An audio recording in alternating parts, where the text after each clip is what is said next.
Hey friends, welcome back to Masons on the Move. This is our second video and we're taking you with us to the big island of Hawaii with three of our kids. We planned this trip before and it didn't work out, but this time it felt right. This is us at the airport anxiously awaiting to board our plane. Once we landed, we drove to the Airbnb. You can see this was really nice. There was tons of fruit trees on the property and lots of greenery. There was also an outdoor seating area as well. Around back, we could see down into the valley with other houses, but straight out ahead, you could see the ocean. It was a really beautiful view. The Airbnb had a nice pool. The girls loved that. And there was also a hot tub in there. We were exhausted, so we grabbed food from Broke the Mouth Grinds and had a great ending to our first travel day. We start the next day with our rooster walking by while we're on the way to breakfast. First stop, Malasadas at Tex Drive-In in Honoka'a. Malasadas are Portuguese-style donuts, and these were massive. Filled with different fruits, warm and sugary, we could not finish them all. Up Waipio Valley Lookout. The views here were absolutely unreal. This valley is considered sacred in Hawaiian culture and was once home to Hawaiian royalty. Standing here, you can see why this place is so special. There were little markers and memorials around the lookout, which made the moment feel even more meaningful. Then we headed to Akaka Falls State Park. The waterfall here drops over 400 feet and it's surrounded by a rainforest and trees everywhere. There's a small parking fee and an entry fee, and the walk to the falls is short and easy. It's totally doable with kids. But wow, the pictures just don't come close to capturing how powerful this waterfall feels in person. The greenery around it felt like we were right in the middle of a rainforest. It's definitely one of those, okay, this is why we travel moments. We stopped by the Hilo Farmers Market. There were tons of food vendors, local crafts, and little spots like this pineapple mural. It was really a nice place to walk around to support local makers. Next stop, Lili'uokalani Gardens, named after Hawaii's last queen. These banyan trees are wild. They grow aerial roots that turn into new trunks, so one tree can look like a whole forest. There were lots of cute sculptures all around the garden and even a little bridge you could walk across. It was such a peaceful place to just slow down for a bit.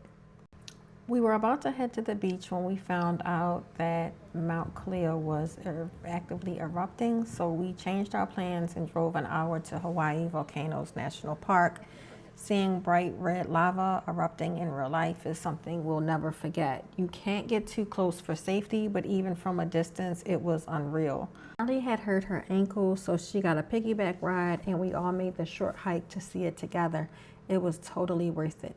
Day 2 on the Big Island, we were out and about. This was La'o Point Beach.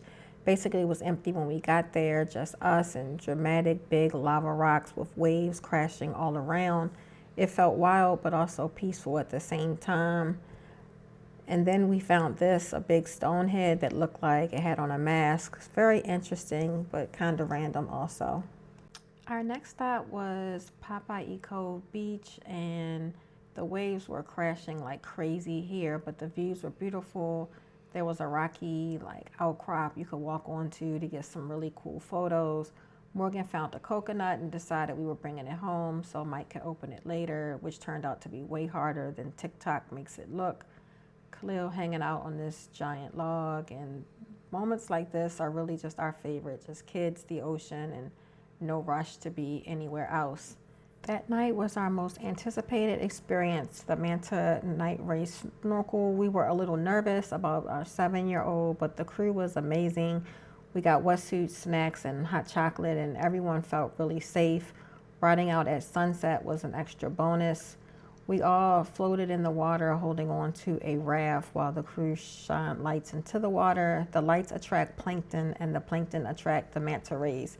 So then they just started showing up. These giant manta rays, some with wingspans over 10 feet, swam right under us doing slow barrel rolls. It was really unreal to see them so close.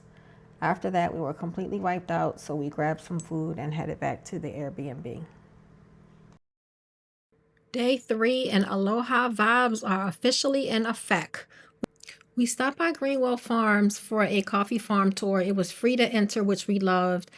We were walking through the greenhouse looking at all of the different coffee plants. It was pretty cool. You really don't realize how much goes into making coffee until you see the process up close. And then as we were walking along, we saw this cute little pineapple. We got to taste the pineapple and different types of coffee so that we could really learn the process the entire time. It was really fun. Next up was Rainbow Falls. There was a beautiful waterfalls, tons of lush greenery, and all kinds of different views. We were able to walk up to the top and see the different trees and rocks. We ended the day the best way possible, watching the sunset at a local beach. No big plans, just sitting together and taking it all in.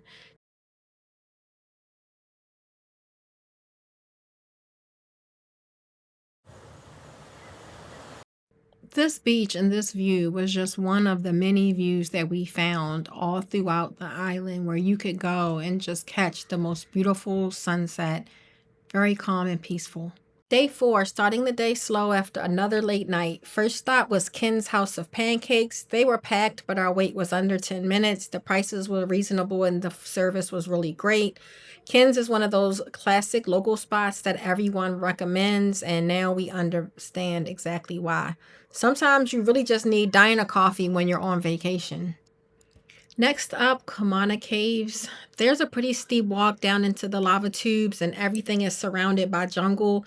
It really felt like an adventure before we even stepped inside. It was dark and rocky and honestly a little slippery, but we didn't go far in because we weren't prepared with proper shoes or lights. But just walking into the entrance was really cool. These are lava tubes formed by old lava flows from the volcano Mauna Loa. We were just happy to say that we made it inside and had a chance to look around the caves. Then we stopped by the Mauna Loa Macadamia Nut Factory for samples and souvenirs. The sweet worker that was there, she helped Marley open a macadamia nut that she found in the gardens in the bag. It's way harder than it looks. The flowers were beautiful there. It was really nice. We had fun. Then we went to the Hilo Zoo. It was rainy, but the kids didn't care, especially with the wild peacocks just casually walking around. And it's free to enter, so that was nice. They had a small petting zoo with rescued animals, but it's only open on Saturdays. The kids got to pet guinea pigs, a miniature donkey, and a tortoise, and learn about the animals from the volunteers. One of these simple moments that really just ended up being a highlight for us. It was really enjoyable to see all the animals and the care put into taking care of them every day. After that, we headed to Richardson Beach Park. The views here were beautiful, but the current was strong, so it was more of a look and enjoy kind of beach for us. The palm trees here are unreal. It felt very peaceful just walking around. It was really nice to just stand on the sides and take in the waves and to see all of the different things at the beach. We were looking for turtles, but we weren't able to find any here just quite yet. After we left Richardson Beach, we headed to the Mauna Kea Visitor Center. They have a nice visitor center where you can go inside and look around, but we hiked partway up one of the mountains, and the higher you go, the colder it gets. And so being up in the clouds really felt surreal. The kids needed a few breaks, but they pushed through and made it to the top of the mountain that we were climbing. Fun fact, Mauna Kea is the tallest mountain in the world. When measured from base to summit, it's actually taller than Mount Everest, but most of it is underwater. You can only drive to the very top with a 4x4 or a really intense hike. So we were just happy to make it up to the top of the mountain that we were on. The views up here were unreal. It was quiet, clear skies, and you're literally above some of the clouds. The kids were very proud that they made it to the top just after a couple of breaks, and you really had a very awesome view from the top. I felt like we got some really good pictures. Honestly, Mike and I were happy too that we made it to the top. So it was a really nice adventure for everyone. We ended the day at the Kona Brewing Company, a local brewery. We sat outside and I had to get a manta while we were in Kona. The food was okay. It wasn't our favorite meal of the trip, but the vibes were fun and it was a nice way to wind down after a really full day. Day 5 included chasing sunsets and soaking up every last bit of Hawaii. This place felt so beautiful. Black lava rocks everywhere, calm water, and just really beautiful energy. The girls love playing in the shallow water. The beach was rocky, but the water is usually calmer than a lot of the nearby spots. We also got a chance to see one of the traditional Hawaiian huts called a hale. Fun fact, this park preserves ancient Hawaiian fish ponds, house platforms, and coastal trails that weren't used for centuries by Native Hawaiians. It's really a special place to learn about daily life in old Hawaii. This was just one of those simple family moments that we will always remember. And we did see some sea turtles in the water here, which was incredible. But Hawaii is very serious about protecting wildlife, so we admired them from far away. Of course, we had to try shaved ice. The portions were aggressive, but the kids were thrilled. And ube ice cream, 10 out of 10, no notes. We grabbed food at Rebel Kitchen, super casual, really good, and it totally lived up to the reviews. Sometimes you really just want a laid back spot with solid food after a long beach day. Next stop, Punalu'u Black Sand Beach, one of the most unique beaches that we've ever seen. We were lucky enough to see giant sea turtles resting in the sand. The sand is jet black because it's made from volcanic rock and it looks unreal in person. There were vendors nearby and lifeguards on duty, which was nice. The kids loved playing in the water, even though the sand was literally black. I got a free hula show instead of doing a luau. Luau's are amazing, but they're pricey, and this was such a meaningful way to experience Hawaiian culture without the big costs. Hula is storytelling through movement, and we felt really grateful to witness traditional songs and dances.